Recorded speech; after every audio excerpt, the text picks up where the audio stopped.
at a point. So when we're trying to predict where we'll be affected, we need to know which direction the fault's going. We have a prototype system, and that worked here too, so we got an estimate of the fault growing as it was happening. So it's the first time we've really ever had that work. Can we talk a little bit about the motion? Like, to me, it sort of felt like I was on a boat, and I felt a little nauseous. I've heard other people say the same. Okay, so an earthquake produces energy at many different wavelengths. There's high frequency energy that jerks you around, and there's rolls. The high frequency energy dies off with distance more quickly than the low frequency energy. Think about a boombox. You hear the car going down the street. When it's a long ways away, all you hear is the drum beat.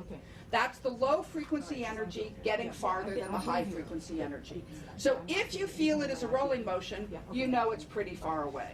So when I felt the motion, it felt pretty rolling motion, and it lasted for 10 seconds.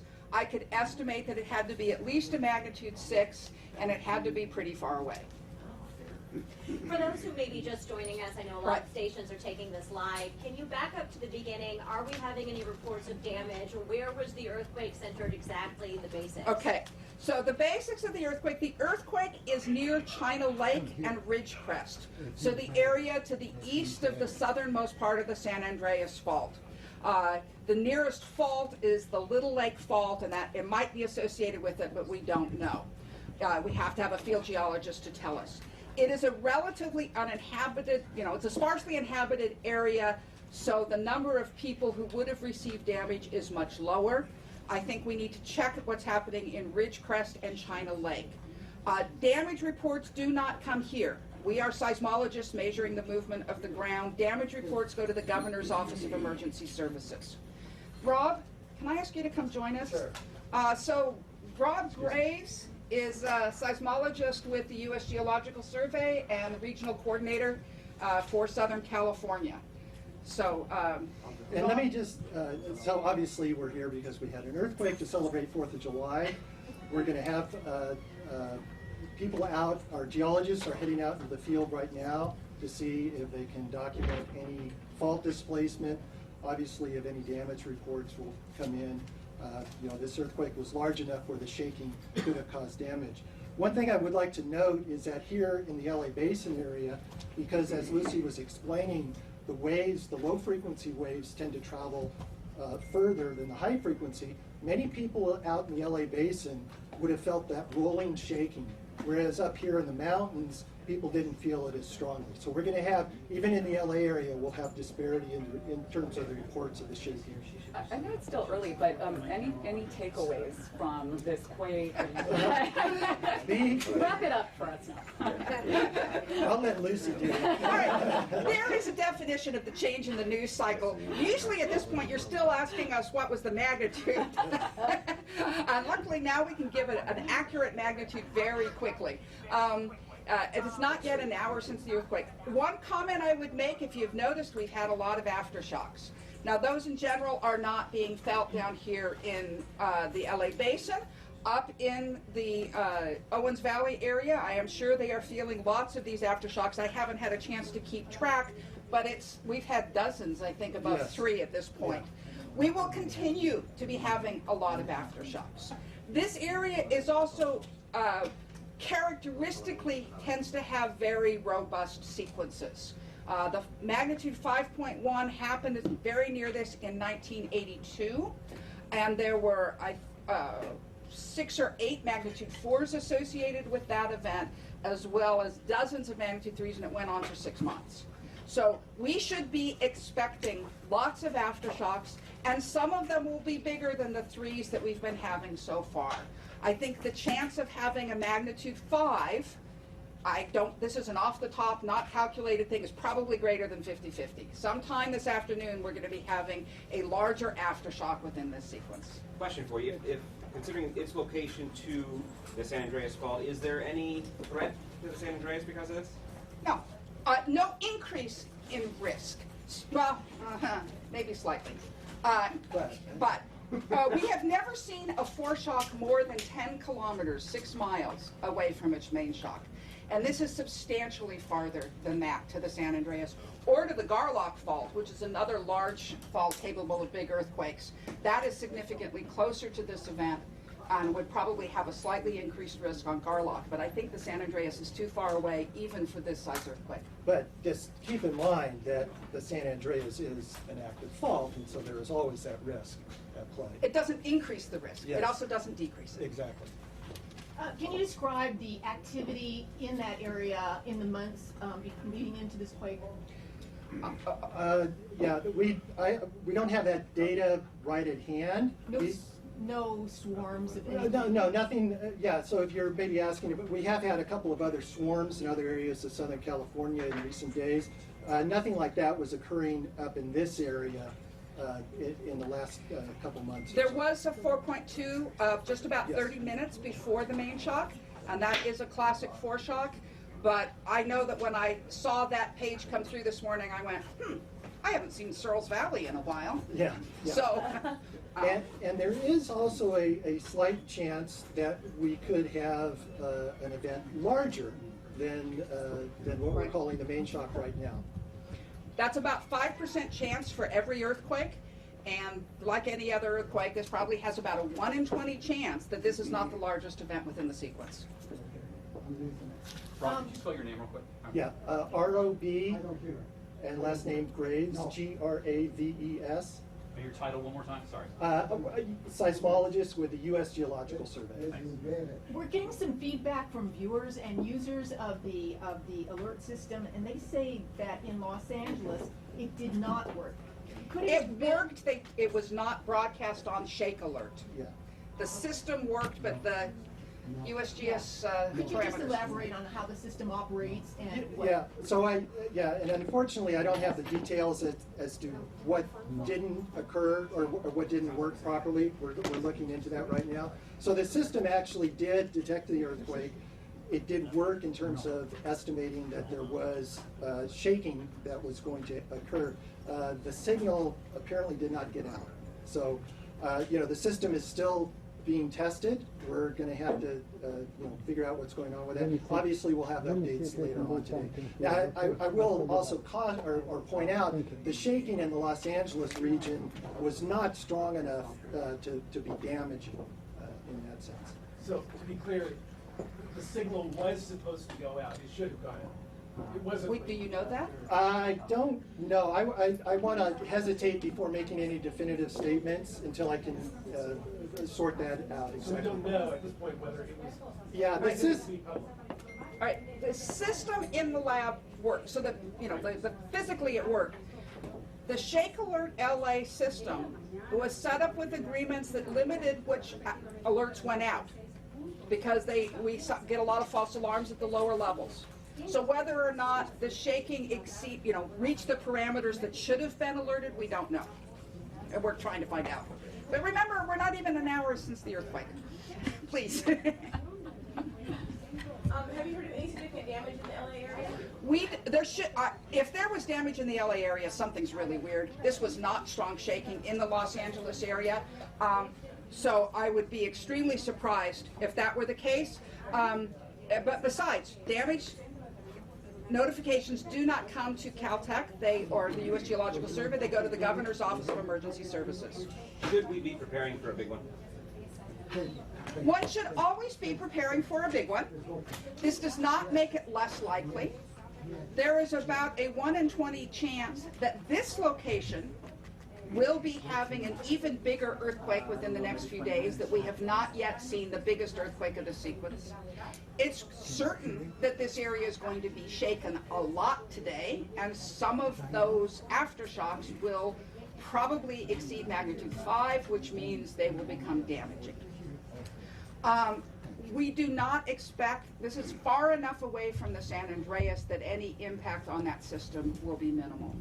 I think this would be a good time to remind you that if you have been experiencing earthquakes for the last 20 years in Southern California, you have been experiencing an extremely quiet time in California history. The last time we had an earthquake in Southern California above magnitude 6 was 1999. The previous decade had about 8 magnitude 6s. So this has been an extremely quiet, abnormal time. This type of earthquake is much more normal. On the long run, we expect earthquakes of this size. It's not even 6.5. The long-term average is probably once every 5 or 10 years somewhere in Southern California. So, you know, remember, this is more what we should be thinking about. But does that mean there's now more tension underneath it? Yeah. Oh, no, I tend to, well, we argue.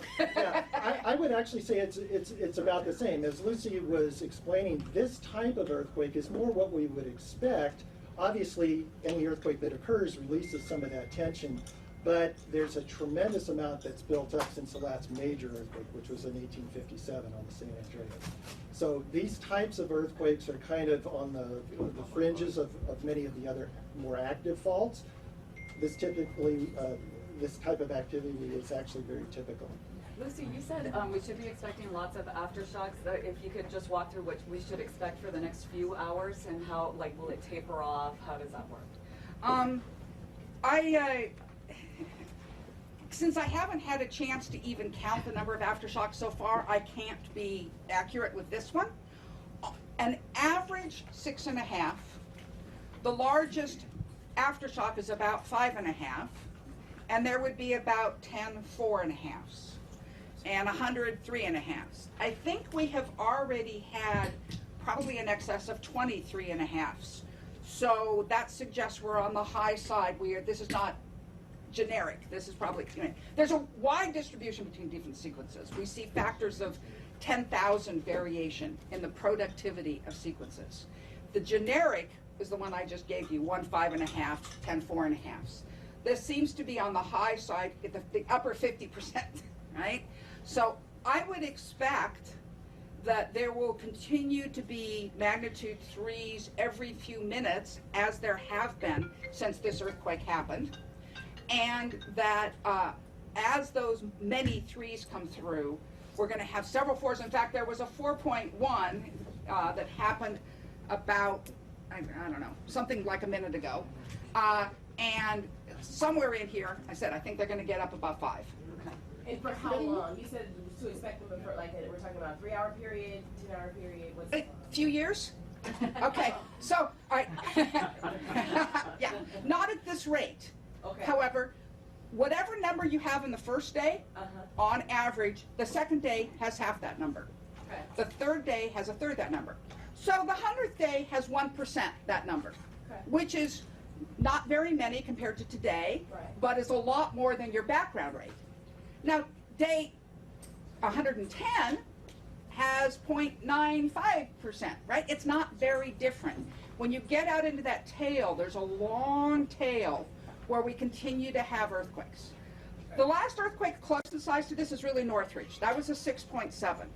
The last magnitude 5 to the 1994 6.7 was in 1997. So for 3 years, we continued to have magnitude 5s to Northridge. And when was that one that you said 20 years ago? The biggest, in 1999, we had the Hector Mine earthquake. It was October 16th, about 2:37 in the morning, who could forget.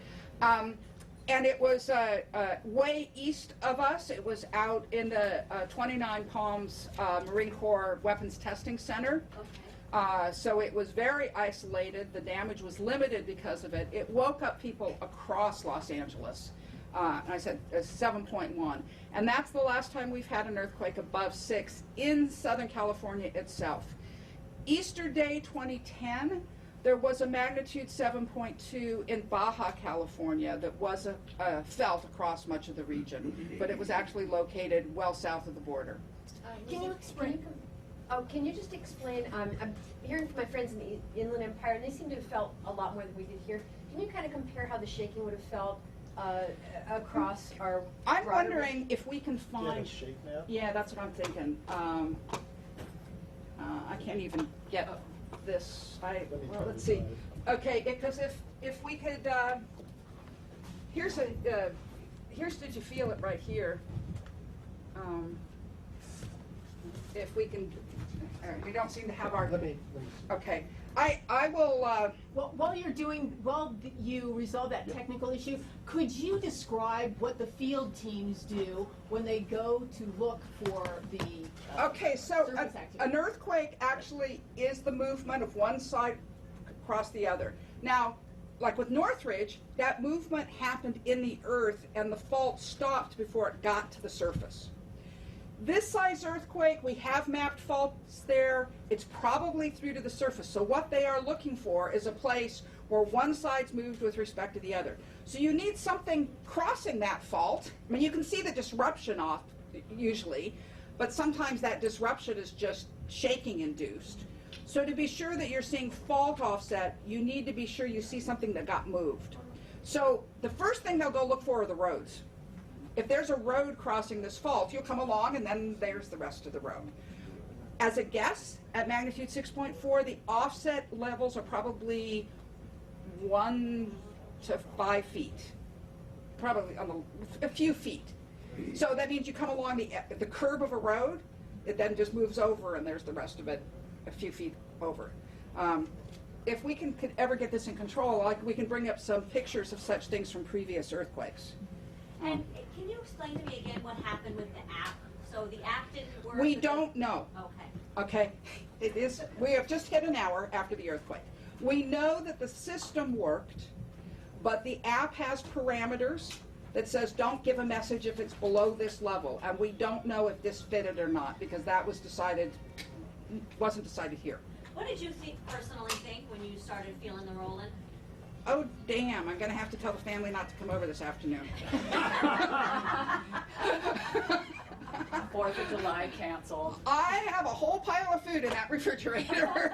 Press party. Were you worried at all, or did you know immediately because there was so much rolling that it wasn't that strong here in LA?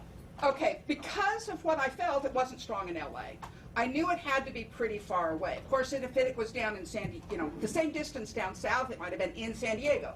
However, 30 minutes before it, I had gotten a message of the foreshock, the 4.2, up in this relatively isolated area. So the best guess is that it's at the same location.